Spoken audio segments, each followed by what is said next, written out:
नमस्कार दोस्तों, इस वीडियो में हम बात करने वाले हैं जैविक अपशिष्टों का निस्तारण।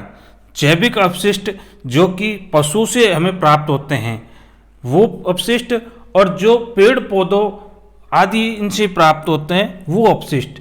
इन अपशिष्टों का निस्तारण किस प्रकार से किया जाएगा वो सभी बातें मैं इस वीडियो में बताने वाला हूं। तो बने रहिए मेरे साथ इस वीडियो में। चलिए शुरुआत करते हैं आज के इस वीडियो को। सबसे पहले हम बात करेंगे कि जैविक अपशिष्ट के अंतर्गत क्या क्या पदार्थ आते हैं, कौन कौन से ऐसे पदार्थ आते हैं, कौन कौन से ऐसे तत्व आते हैं जो कि जैविक अपशिष्टों में शामिल किए जाते हैं।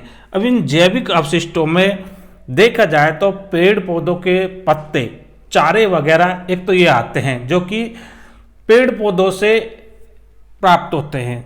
दूसरे वे अपशिष्ट आते हैं जो कि पशुओं से प्राप्त होते हैं। दोनों ही बातें यहाँ पे आपको ध्यान में रखनी है, एक तो जो पेड़ पौधों से प्राप्त होते हैं और एक जो पशुओं से प्राप्त होते हैं। तो पेड़ पौधों से जो प्राप्त होता है उनको बोलते हैं हम कार्बनिक अपशिष्ट, क्योंकि पेड़ पौधों की जो पत्तियां हैं इनमें कार्बन नामक तत्व पाया जाता है। लकड़ियां हुई ये भी क्या है, इसमें कार्बन है। तो ये कार्बनिक पदार्थ हैं। तो इनका निस्तारण कैसे करेंगे, और जो गोबर वगैरह है जो कि पशु से हमें प्राप्त हो रही है उनका निस्तारण किस हिसाब से करेंगे। तो जैविक कचरे के अंतर्गत अपने पास आ जाता है फलों और सब्जियों के छिलके, इसके अलावा जानवरों के मलमूत्र, सूखी पत्तियां और पेड़ों की डालियां, ये सारे के सारे आते हैं जैविक अपशिष्ट के अंतर्गत।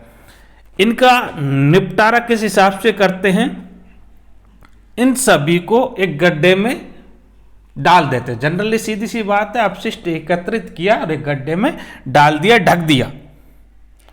अब ये अपशिष्ट 2-3 माह में गलकर सड़ जाएगा, गड़ जाएगा, क्योंकि देखो बदबू आएगी, उसके लिए इसको हम ढक रहे हैं। गड्ढा है, गड्ढे में दबा दिया। क्यों दबाया, क्योंकि जब वो सड़ेगा तो उससे गंदी स्मेल आएगी, तो उससे बचने के लिए हमने इसको बंद कर दिया। खुला नहीं छोड़ सकते उसको, क्योंकि खुला छोड़ने से कई प्रॉब्लम्स क्रिएट हो जाती हैं। वहाँ पे मक्खी मच्छर आ सकते हैं और वातावरण अशुद्ध हो सकता है। तो इसके कारण से इस गड्ढे को हमें ढकना पड़ेगा। अब इस गड्ढे को ढक दिया, ढकने के 3-4 माह बाद में ये जो जैविक कचरा था या कार्बनिक पदार्थ थे ये ऑर्गेनिक खाद में बदल गए, और इसी प्रक्रिया को कहते हैं कंपोस्टिंग। और इस ऑर्गेनिक खाद या जैविक खाद को हम खेती में काम ले सकते हैं। तो जैविक कचरे को तो इस प्रकार से हम निस्तारित कर सकते हैं। अब बात करते हैं गोबर मूत्र की, जो कि पशुओं से हमें प्राप्त होता है। देखिए, गोबर मूत्र और भी जो चीजें हैं जो कि पशुओं से हमें प्राप्त होती है, तो गोबर मूत्र के हम कई प्रकार से कर सकते हैं। तो गोबर से तो हम गोबर की खाद बना सकते हैं, और खाद बनाने के लिए मैंने पिछले वीडियो में बता दिया, फिर भी मैं बता देता हूं खाद कैसे बनाएंगे। तो खाद के लिए हमें चाहिए 3 चीजें। एक तो घरेलू पशु। अब घरेलू पशु में आपका आता है गाय, भैंस, बैल, भेड़, बकरी, ऊंट, जो भी पालतू पशु हैं जो कि हमने पाल रखे हैं, वहां से आपका आएगा मल, जो कि ठोस के रूप में होगा, और दूसरा द्रव के रूप में यानी कि मूत्र, और तीसरी चीज बिछावन, जो कि उस पशु को नीचे बिछा रखी है, जिनसे क्या है जो मल मूत्र आकर के पड़ता है, यानी कि मल मूत्र से सनी हुई जो बिछावन है, इन तीनों चीजों को इकट्ठा करके गड्ढे में डाल देंगे, और बाद में ये भी गोबर खाद के रूप में परिवर्तित हो जाएगा। तो गोबर खाद का इस प्रकार से हम निस्तारण कर सकते हैं।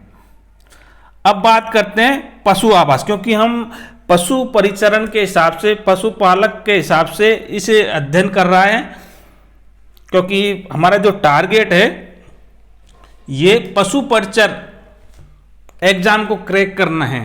पशुपालन से संबंधित हम पढ़ रहे हैं, तो जो मेन फोकस हम रखेंगे ये पशुओं से द्वारा प्राप्त होने वाले अपशिष्ट, इनका निस्तारण कैसे करेंगे उसके ऊपर फोकस करेंगे। तो जनरली जो पशु आवास होते हैं हमें दो प्रकार के अपशिष्ट प्राप्त होते हैं, गोबर और मूत्र, बस यही अपशिष्ट होते हैं। इसके अलावा तो भूसी वगैरह काफ़ी अपशिष्ट होते हैं, लेकिन उनका अभी मैंने बता दिया कि किस प्रकार से जो भी जैविक कचरा है उसको हम कैसे निस्तारित करेंगे। और दूसरी बात, इनका निस्तारण क्यों जरूरी है ये भी आपको ध्यान में रखना है, क्योंकि यदि इन गोबर या मूत्र, जो कि गोबर तो हमें ठोस रूप में प्राप्त हो रहा है और मूत्र हमें द्रव रूप में प्राप्त हो रहा है, तो इन ठोस और द्रव अपशिष्ट हैं, इनका उचित निस्तारण करना आवश्यक है। यदि इनका उचित निस्तारण नहीं करेंगे, जो पशुशाला है उसमें विभिन्न प्रकार के जीवाणु और कीटाणु उत्पन्न हो सकते हैं, और इन जीवाणु और कीटाणु के कारण से बहुत सारी बीमारियां फैल सकती हैं, चाहे वो मनुष्य में हो चाहे वो जानवरों में हो। तो इसलिए जो गोबर और मूत्र हैं, जो भी अपशिष्ट पदार्थ हैं, इनका निस्तारण करना जरूरी है। दूसरी इंपॉर्टेंट बात है कि यदि हम इसका उचित प्रकार से निष्पादन करेंगे तो पशुपालकों के लिए वो लाभदायक हो सकती है। कैसे लाभदायक हो सकती है कि इन्हीं पशु अपशिष्टों को हम अन्य काम में भी प्रयुक्त कर सकते हैं, उनसे अन्य पदार्थों में कन्वर्ट करके उनसे लाभ ले सकते हैं। अब ये लाभ कैसे लिए जाएंगे वो भी मैं बताने वाला हूं। तो यहां पर मुख्य रूप से 4 प्रक्रिया हैं जिनके द्वारा हम इनका निस्तारण कर सकते हैं, प्लस जो अपशिष्ट हैं उनको उपयोगी पदार्थों में कैसे कन्वर्ट कर सकते हैं, उनसे लाभ हम किस प्रकार ले सकते हैं। तो 4 तरीके हैं। एक तो है बायोगैस बनाना, यानी कि बायोगैस बना करके हम उसको उपयोग में लेके आ सकते हैं। इससे क्या फायदे हैं? इससे कई फायदे हैं। एक तो हमें क्या है, बायोगैस मिल रही है। बायोगैस का काम क्या है, इसको हम ईंधन के रूप में काम में ले सकते हैं।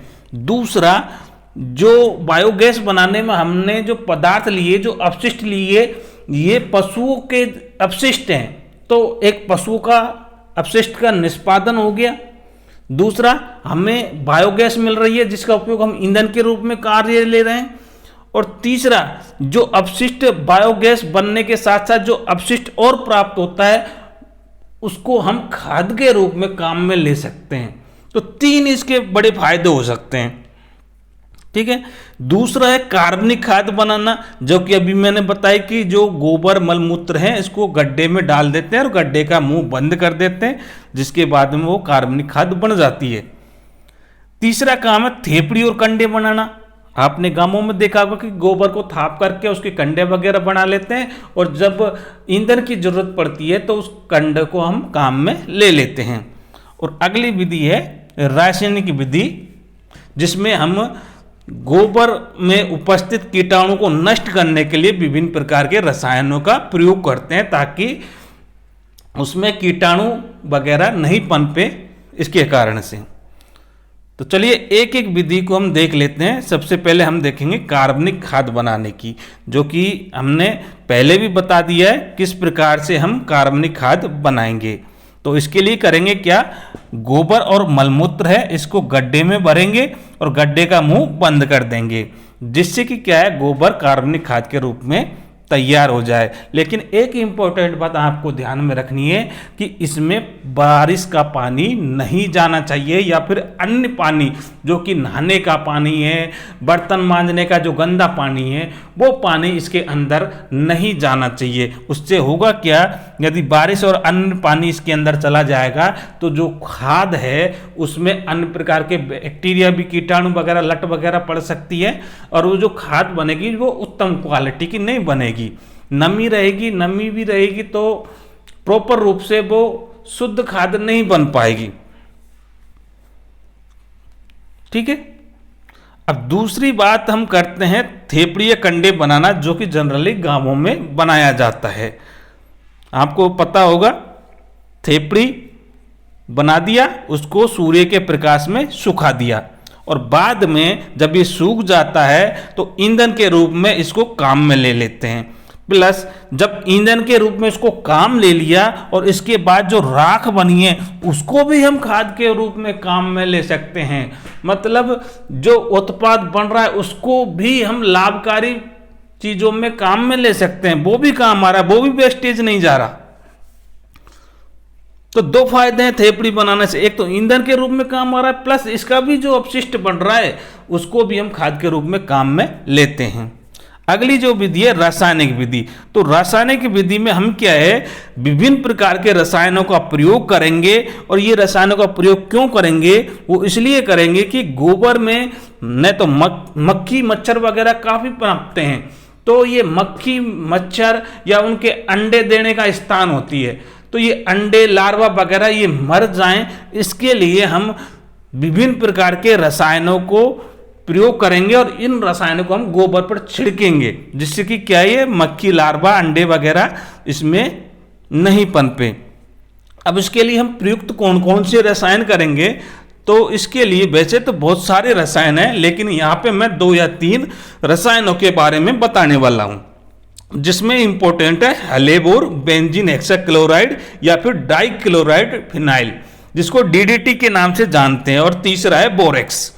तो सबसे पहले बात करते हैं हल्लेबोर की। हल्लेबोर क्या होता है, ये एक रसायन है, इसको 10 लीटर पानी में आधा पाउंड घोल करके, 10 लीटर पानी लिया, इसमें आधा पाउंड पाउडर मिला दिया और उसको 10 स्क्वायर फीट गोबर के ऊपर छिड़क दिया। मतलब 1 स्क्वायर फीट में 1 लीटर पानी का प्रयोग करेंगे। तो 10 स्क्वायर फीट में 10 लीटर पानी का घोल का प्रयोग करेंगे, इस हिसाब से इसको दिया जाता है। क्यों दिया जाता है, अभी मैंने बात की थी, जिससे कि उस पर मक्खी मच्छर वगैरह नहीं पनपे। दूसरा जो हमारा रसायन है वो है benzene hexachloride. Benzene hexachloride BHC जिसको कहते हैं, या फिर DDT। DDT को पूरा नाम है अपना डाइक्लोराइड फिनाइल ट्राइक्लोरोएथेन। इसको कितना यूज करेंगे, इसको 200 ग्राम प्रति वर्ग फीट के हिसाब से यूज करेंगे। कितना यूज करेंगे, 200 फीट वर्ग फीट के हिसाब से, 200 ग्राम प्रति वर्ग फीट के हिसाब से इसको यूज करेंगे। और कब कितनी बार यूज करेंगे, सप्ताह में 2 बार, 6 सप्ताह में 2 बार इसको यूज करेंगे, यानी कि 3 सप्ताह में 1 बार इसको यूज करेंगे। 3 सप्ताह मतलब 21 दिनों में, 21 दिन में 1 बार, फिर अगले 21 दिन में 1 बार, यानी कि 6 सप्ताह में 2 बार इसको यूज करेंगे। तीसरा आता है अपना बोरेक्स। बोरेक्स ये भी एक पाउडर है, और इस बोरेक्स पाउडर को हम 16 स्क्वायर फीट में छिड़केंगे और 16 स्क्वायर फीट में 12 पाउंड का बोरेक्स पाउडर मिलाएंगे। 12 पाउंड बोरेक्स पाउडर ले लिया और वो 16 स्क्वायर फीट में छिड़केंगे, यानी कि इस रेशियो के हिसाब से उनको छिड़कते हैं। लेकिन बोरेक्स का एक नुकसान है कि ये पौधों के लिए नुकसान देता है, तो इसको हम कम काम में लेंगे बोरेक्स को। अब बात करते हैं बायोगैस बनाना, जिसकी बात मैंने अभी थोड़ी देर पहले की थी कि बायोगैस क्यों इंपॉर्टेंट है। सबसे ज़्यादा जो लाभकारी पदार्थ हमें प्राप्त होता है वो बायोगैस से पदार्थ होता है, क्योंकि इसके बहुत सारे बेनिफिट है जो कि मैंने अभी बताए थे, जिसमें कि एक तो जो जैविक अपशिष्ट है उसका निस्तारण हो रहा है, दूसरा ईंधन के रूप में हमें गैस प्राप्त हो रही है, तीसरा खाद हमें प्राप्त हो रहा है। तो बहुत सारे इसके बेनिफिट हैं। अब बात करते हैं बायोगैस के बारे में। तो बायोगैस को हम गोबर गैस के नाम से भी जानते हैं, क्योंकि इसमें जो गैस बनती है वो गोबर के किण्वन से ही प्राप्त होती है। तो गोबर गैस इसको कह सकते हैं। बायोगैस या गोबर गैस दोनों एक ही बात है। अब इसको लगाना कहाँ चाहिए, इस गोबर गैस प्लांट को उस जगह लगाना चाहिए जहां पे एक तो पशुओं की संख्या ज़्यादा हो और दूसरा वहाँ पे ईंधन की ज़्यादा आवश्यकता हो, क्योंकि जहाँ पशु ज़्यादा होंगे वहाँ पर उनके अपशिष्ट भी ज़्यादा मिलेंगे, तो जो रॉ मटेरियल है वो हमें आसानी से मिल जाएगा। दूसरा, इससे जो गैस बनेगी उसका उपयोग हम ईंधन के रूप में काम करते हैं, तो जहाँ ईंधन की ज़्यादा जरूरत पड़ेगी वहाँ भी इसको लगा सकते हैं, क्योंकि इससे जो गैस बनेगी वो ईंधन के रूप में काम में ली जाती है। और दूसरा जो बेनिफिट बताया था कि इससे गोबर और मूत्र दोनों का निस्तारण हो रहा है, बिल्कुल बढ़िया तरीके से अपना अपशिष्ट भी खत्म हो रहा है। तीसरा कि जो गोबर गैस प्लांट है, अभी मैंने बात की थी, इसमें जो गैस उत्पन्न होती है उसको ऊर्जा के रूप में काम में ले सकते हैं। एक तो ईंधन के रूप में भी काम में ले सकते हैं, प्लस ईंधन के साथ साथ इसको अन्य कार्य में भी यूज कर सकते हैं गोबर गैस को। अब वो अन्य काम कौन कौन से हैं, जैसे कि रोशनी के लिए, उजाला वगैरह करना हो तो इसके लिए भी हम गोबर गैस या बायोगैस का उपयोग कर सकते हैं। ईंधन का तो अभी मैंने बात की, अब ईंधन के रूप में क्यों करते हैं वो भी मैं बताऊंगा। इसके अलावा डीजल पेट्रोल के स्थान पर जो इंजन और मशीन है इसको चलाने के लिए भी काम में लेते हैं। तो ईंधन के रूप में क्यों हम काम में लेते हैं, क्योंकि ये जो बायोगैस है ये ज्वलनशील गैस होती है, और ज्वलनशील गैस जिसमें कि मीथेन की मात्रा सबसे ज़्यादा होती है। तो मीथेन एक ज्वलनशील गैस है, इसके कारण से इसको हम ईंधन के रूप में काम में ले सकते हैं। फटाक देने से ये आग पकड़ लेता है। और गैस है तो गैस के प्रेशर से हम टरबाइन को घुमा सकते हैं, और टरबाइन को घूमने के कारण हम उसको जनरेटर में कनेक्ट कर देंगे, और जनरेटर को वो कनेक्ट जब घूमेगा तो उससे हम रोशनी भी प्राप्त कर सकते हैं। इसको रोशनी के प्राप्त करने के काम में भी ले सकते हैं। और ये इस गैस को हम पेट्रोल डीजल के स्थान पर जो इंजन और मशीन वगैरह इनको चलाने के काम भी ले सकते हैं, क्योंकि रोशनी आ गई, बिजली आ गई तो बिजली से हम इंजन या मशीन वगैरह चला सकते हैं। अगला जो बेस्ट फीचर इसका लगा वो है अच्छी खाद, जो कि खेतों में देने के काम आती है, उत्पादकता अच्छी बढ़ती है। तो खाद भी इससे हमें प्राप्त हो रही है। अब इसको बनाते कैसे हैं ये भी आपको ध्यान में रखना है। तो इसको बनाने के लिए गोबर और अन्य अपशिष्ट हैं, इसमें गोबर ही गोबर नहीं, अन्य अपशिष्ट भी जैसे मूत्र वगैरह हो सकते हैं, कोई सड़े गले पदार्थ हैं वो भी इसमें डाल सकते हैं। तो इन सभी अपशिष्टों को गोबर गैस संयंत्र में अपन डाल देते हैं, और उसमें जो रेशियो होना चाहिए 1:4 का रेशियो होना चाहिए। कितना? 1:4 का रेशियो इसमें होना चाहिए। इस अनुपात में इस पानी मिलाएंगे। अपशिष्ट और पानी का जो अनुपात होता है वो 1:4 होता है। इतना पानी मिला करके और गोबर गैस संयंत्र में उसको डाल देते हैं। गोबर गैस संयंत्र क्या है? एक टैंक सा होता है जिसमें एक इनलेट पोर्शन होता है जिसमें कि हम ये जो अपशिष्ट पदार्थ है वो डालते हैं। दूसरा आउटलेट सिस्टम होता है जिससे हम खाद प्राप्त कर सकते हैं, उर्वरक या खाद जो भी है वो प्राप्त कर सकते हैं। इसके अलावा एक होपर होता है जिसके ऊपर गैस का पाइप लगा होता है जिससे कि हमें बायोगैस प्राप्त होती है। अब इसके लिए जो जरूरी टेम्परेचर है वो 30 से 40 डिग्री सेल्सियस होना चाहिए और पीएच की वैल्यू 6 से 8 पीएच के बीच में होना चाहिए। न तो हल्का सा अम्लीय या हल्का सा क्षारीय हो सकता है, और टेम्परेचर 30 से 40 डिग्री सेल्सियस होना चाहिए। अब बात करते हैं कि इस गोबर गैस में जो गैसें हैं वो कौन कौन सी गैसें हैं जिनके कारण से इसका हम उपयोग कर रहे हैं। तो सबसे इंपॉर्टेंट गैस है वो है मीथेन, जिसका अणुसूत्र CH4 है, और ये लगभग 55% इस गैस में विद्यमान होती है। सबसे ज्यादा ज्वलनशील गैस होती है और इसी के कारण से इसको हम ईंधन के रूप में प्रयोग कर सकते हैं। दूसरी जो गैस है यह है कार्बन डाइऑक्साइड गैस, जो कि लगभग 30% के आसपास इस गोबर गैस में विद्यमान रहती है। इसके अलावा हाइड्रोजन सल्फाइड H2S गैस ये लगभग 1% रहती है, और इनके अलावा ये तो मेन गैस हैं जिसमें सबसे इंपॉर्टेंट गैस है मीथेन, जो कि ईंधन के रूप में काम में ली जाती है। मीथेन के अलावा कार्बन डाइऑक्साइड और हाइड्रोजन सल्फाइड, इसके अलावा इसमें और भी गैसें होती हैं, लेकिन ये गैसें अल्प मात्रा में होती है। यानी कि इसमें ऑक्सीजन भी होता है, SO2 भी होता है, हाइड्रोजन भी होता है, नाइट्रोजन भी होता है और कार्बन मोनोऑक्साइड भी होता है। यानी कि इसमें खतरनाक गैसें भी होती हैं। यानी कि कार्बन मोनोऑक्साइड ये खतरनाक गैस है जो कि कार्बन के अवायवीय दहन से या अवायवीय किण्वन से हमें प्राप्त हो रही है। तो ये भी ध्यान में रखना है, इसमें खतरनाक गैसें भी होती हैं। यानी कि लाभकारी भी है प्लस इसमें एक्सप्लोसिव गैस भी है और इसमें जहरीली गैसें भी विद्यमान हैं। तो सावधानी पूर्वक इसका यूज करना चाहिए।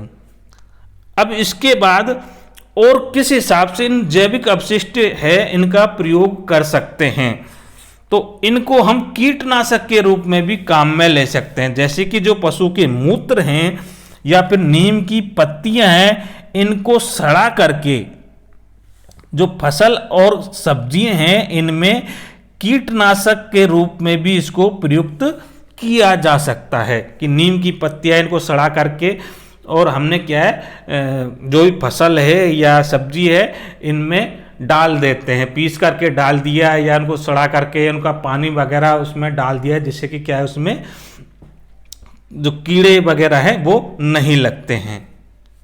कई बार नीम की राख वहाँ पे डाल देते हैं, तो उससे क्या है कि कीट नहीं पनपते हैं या जो विद्यमान कीट है वो मर जाते हैं। तो ये थी जैविक अपशिष्टों से निस्तारण, जैविक अपशिष्टों का निस्तारण, जिसमें मैंने जो भी जैविक अपशिष्ट हैं इन सभी के निस्तारण की बात आपको बता दी है।